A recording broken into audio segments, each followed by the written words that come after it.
Simms. Thank you, Mr President. And in starting, I really want to commend the Honourable Mr Hunter for the speech that he has given, and also to recognise his decades of service as an advocate and a campaigner in the space of LGBTI rights and human rights more broadly. I want to take this opportunity to condemn the decision of FIFA to hold the World Cup in a country that has a reputation as a human rights abuser.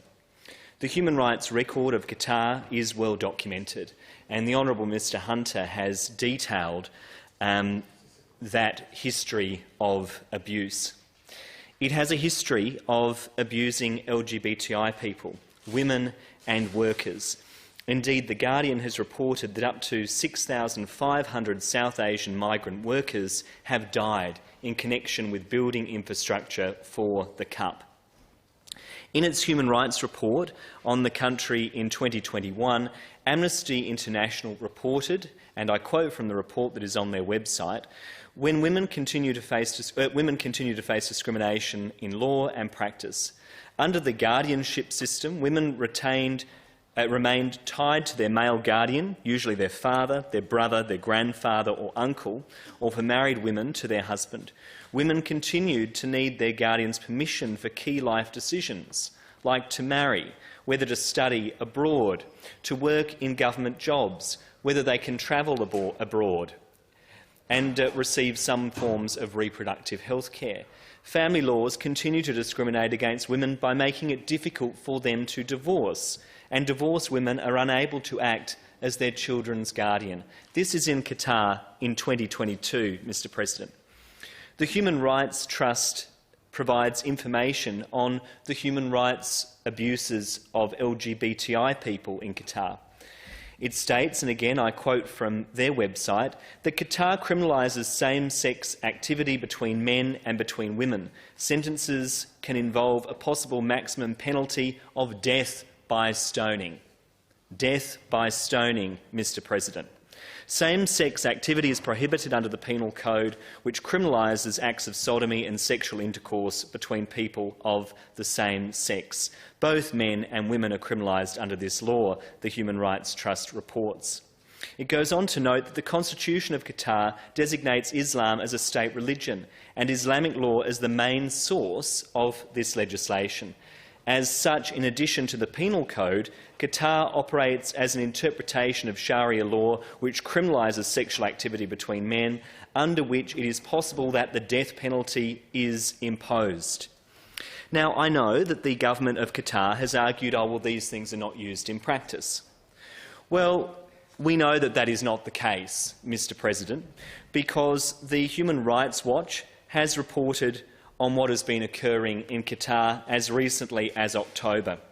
And indeed, Human Rights Watch has revealed that the government of Qatar even goes as far as to monitor people's social media, their online activity, their behaviour on dating apps. They use this as a way to track and monitor LGBTI people, in particular gay men. It is reprehensible, Mr President.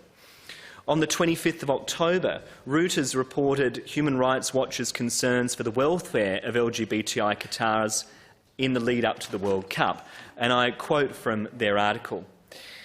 They stated that the organisation, that is Human Rights Watch, said it had interviewed 6 LGBTI Qataris, including 4 transgender women, 1 bisexual woman and 1 gay man, all of whom reported being detained between 2019 and 2020 and subject to verbal and physical abuse, which included kicking and punching. They were detained without charge in an underground prison in Doha, and one individual was held for 2 months in solitary confinement. 2 months, Mr President. All 6 said that police had forced them to sign pledges indicated that they would cease immoral activity.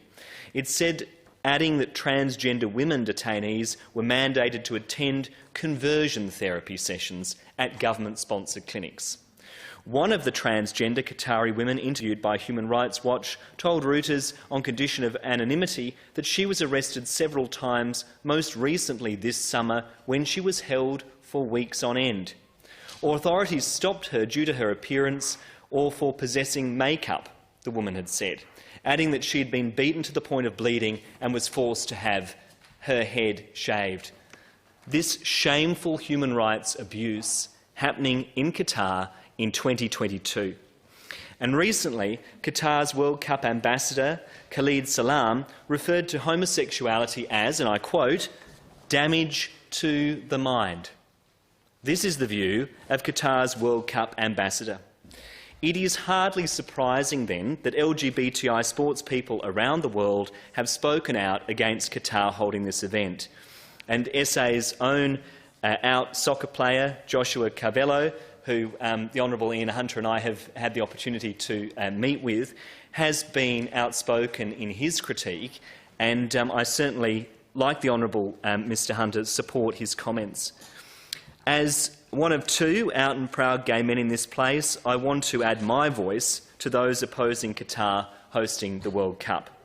I am appalled that LGBTI soccer players and fans are being put in this situation where their human rights are potentially at risk. I'm appalled that a country with such an appalling, despicable human rights record is being given the honour of hosting this event, is being given the opportunity for a social licence that comes with hosting an event of this nature. I'm appalled that so many workers have died, had their very basic human rights trampled in an effort to host this event and to make money. Money literally being made off the backs of some of the world's most desperate and vulnerable people. Surely we have reached a point where the international community and international organisations like FIFA have to show some moral leadership. We cannot simply turn our backs on these people. We cannot continue to condone what is despicable human rights abuse. And I really do hope that FIFA reflects on their appalling lack of leadership. I hope that they reflect on what has been a despicable moral failure on their part, and that they change their policies and processes to ensure that this kind of sports washing is never allowed to happen again, because it is truly despicable, Mr. President.